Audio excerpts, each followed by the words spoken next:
on the Nostalgia Critic. I remember it so you don't have to. Teenage Mutant fucking Ninja Turtles. This is the shit. When we were growing up, Ninja Turtles were everywhere. Comic books, TV shows, breakfast cereals. They even had a pie named after them. It tasted like splooge, but we didn't care. As long as it had the Ninja Turtles on it, we were happy. So when we heard they were actually making a live-action movie based on this phenomenon, we proudly pissed our pants with joy. We shit ourselves with excitement. We vomited up vast amounts of excrement, shit on it, rolled around in it, put it back in our mouths, and proceeded to vomit it up again in roaring anticipation. Okay, maybe only I did that, but still, bottom line, we were hyped as hell. These movies kicked ass back then, and I'm sure they're gonna kick ass now. Which is to say I haven't actually seen these movies in years, but that's why as a special treat, I'm gonna sit down and review the movies with you as you're watching it with me. So, grab your vintage Teenage Mutant Ninja Turtle box of cookies and enjoy the show. Just watch the movie. Alright, New York. So far, so good. Actually, I like this opening because it doesn't even look like a Ninja Turtles movie. This could be the opening to Shaft. Watch. Who's the black private dick that's a sex machine to all the chicks? Shaft! You see? April O'Neil, Channel 3. Whoa, whoa, whoa, whoa, whoa, whoa, whoa, whoa. Who is that? April O'Neil. No. Listen, lady, I'm sure you're a fine actress and everything, but, you're not April O'Neil. No. This hot honey you see here is April O'Neil. Yellow jumpsuit, nice legs. Damn, she's fine. So come on, where's the real April O'Neil? Come on, cough her up. Just what is going on out there, April? Okay. Alright, no, that's cool, you know, no problem. I mean, at least we still get to see her in the yellow jumpsuit, right? Oh, come on! That's not a jumpsuit, that's a raincoat! There is a difference. Look, you watching? I'll show you the difference. Here, watch close. Jumpsuit, raincoat, jumpsuit, raincoat, jumpsuit, raincoat, jumpsuit, raincoat, jumpsuit, they're nothing alike! All I gotta say is the Turtles had better be a hell of a lot better. Awesome! Righteous! Excuse me one moment.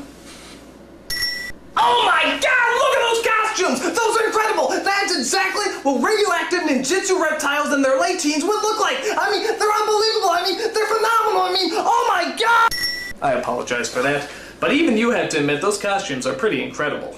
The guy who put these all together was Jim Henson, the Muppet guy. And do you know how much those puppeteers have to squat in order to get their hands up those asses? It's not even worth thinking about. If this movie was done today, chances are they probably turned them all into computer-generated images. Oh, bullshit! They set out to rescue April from the evil Foot Clan, who want to destroy her because she's giving evil pajama-wearing psychopaths a bad name.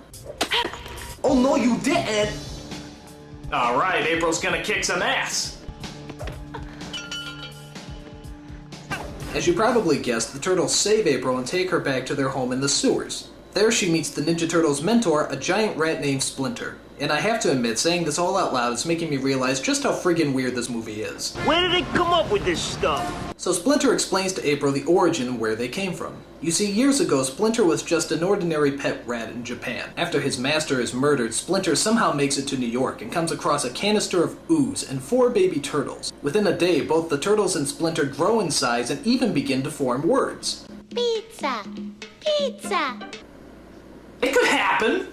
Splinter decides to name them after the famous Renaissance painters, because giant mutated turtles seem to scream of the Renaissance period. It made sense back then. Wondering how much acid she dropped, April decides to help them defeat the Foot and bring order to the city. And on their way, they're helped by a vigilante known as Casey Jones, who's pretty cool despite the fact that he looks like Jason's homosexual Canadian brother. Ooh. Now, the leader of the Foot Clan is an evil kitchen utensil known as the Shredder, which everyone says is a giant Darth Vader ripoff, but I don't see the resemblance. I am your father. Okay, it's a ripoff, but you gotta give this guy credit. He has a diabolical scheme to... Actually, what was the plan again? Punish these turtles. I'm sorry, I don't care how menacing or powerful you are, there's no way you can make punishing turtles sound threatening. I'm sorry, it's just not humanly possible. But, you see, he is using kids and teenagers to fight his battles. If you went up to a hitman and said you wanted them to hunt down some turtles, they'd probably laugh in your face. However, if you get a bunch of stupid kids, stone them off their asses, get dressed up in shiny metal, recruit them to be ninjas, and then ask them to hunt down some turtles? Dude, sign me up!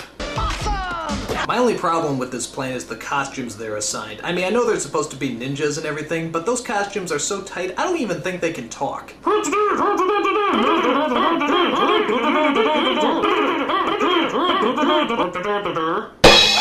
One of the things I love about this movie is the Turtles' disguises, which is pretty much just a trench coat and a fedora hat. How can nobody recognize them in that? I mean, how stupid do people have to be to not recognize a big turtle in a trench coat? Look like sort of a big turtle in a trench coat.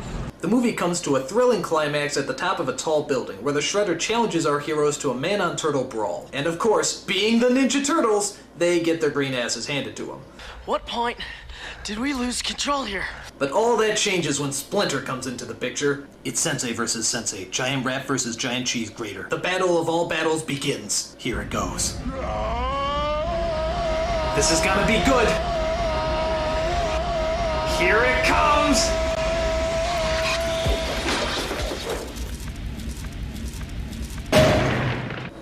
Bullshit! What kind of a battle is that? He sticks out his foot like a cartoon character and he trips? What a ripoff! All I gotta say is the next film had better be a lot better.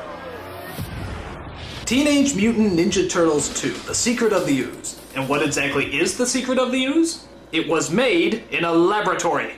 And that's about it. There's not really any surprises on top of that. Kind of a big letdown. But the Turtles are back. And this time around they're, well, more kid-friendly, I guess. After all the parents complained about the violence and swearing in the first film, you know, everything that made it good, the second film tones down the action and the bad language. So instead of using their weapons to fight people, they use stuff like cold food, belts, and yo-yos. You know, stuff you find lying around the house. So now all your kids will know how to turn ordinary household appliances into blunt, badass weapons. Thank you, parents of America. Idiots. And as for the bad language, I don't know. I don't remember too much swearing in the first film. Ninja kicked the damn rabbit! Damn! Okay. So every kid was swearing like a bastard after they saw this movie. But granted, it's a lot better than their original cut. Fuck that, man. Them niggas around the corner tripped out, man. Fuck that, man. Where my strap? Fuck that. Never let Spike Lee direct a children's movie. Can you believe this guy? So the story centers around the return of the sinister Shredder. After doing a short ripoff of Tim Burton's Batman, he gets back into action by plotting his revenge against those pop culture spewing reptiles. He steals a canister of ooze from that guy in Titanic and decides to make his own evil mutants. Within seconds, two innocent, harmless animals are transformed into the sinister duo of Bebop and Rocksteady. Yeah, like I said, Bebop and Rocksteady. Now the one scene everyone remembers is the fight scene that takes place in the whitest of all rap clubs led by the whitest of all rappers. You guessed it, Vanilla Ice. Oh no! Gee, it looks like they're pretty freaked out about all those monsters breaking into their club. But wait a minute. I think the Ice is feeling something. I think he's conjuring up a rap, a sort of ninja rap, if you will. Yo, it's the Green Machine. He is! Look at that, a totally unrehearsed yet somehow totally choreographed rap scene entirely made up on the fly. What talent. I gotta tell you, this guy is going places!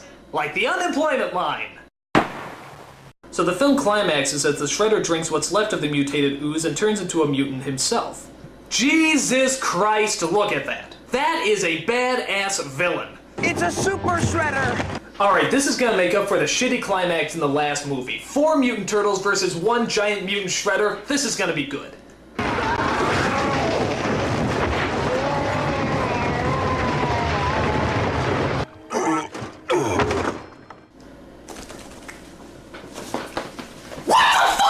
Are you telling me that a regular shredder can survive a 7-story fall and a dump truck crushing him, and yet a super shredder can't survive a bunch of wood falling on him? Bullshit! Bullshit! Bullshit!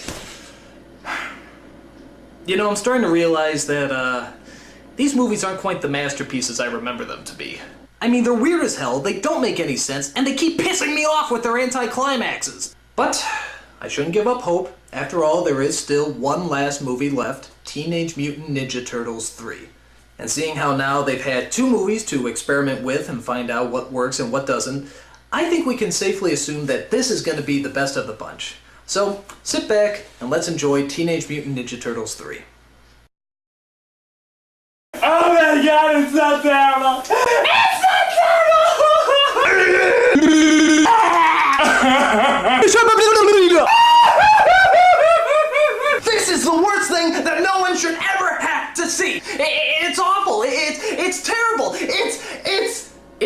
bad I am forced to make up a word to describe how bad it is. This movie is horribifuckus. It's the most horribifuckus movie I've ever seen in my entire life. Okay, like I said, these movies aren't the masterpieces we remember them to be. But it's best not to look at them as movies, but more as a homework assignment.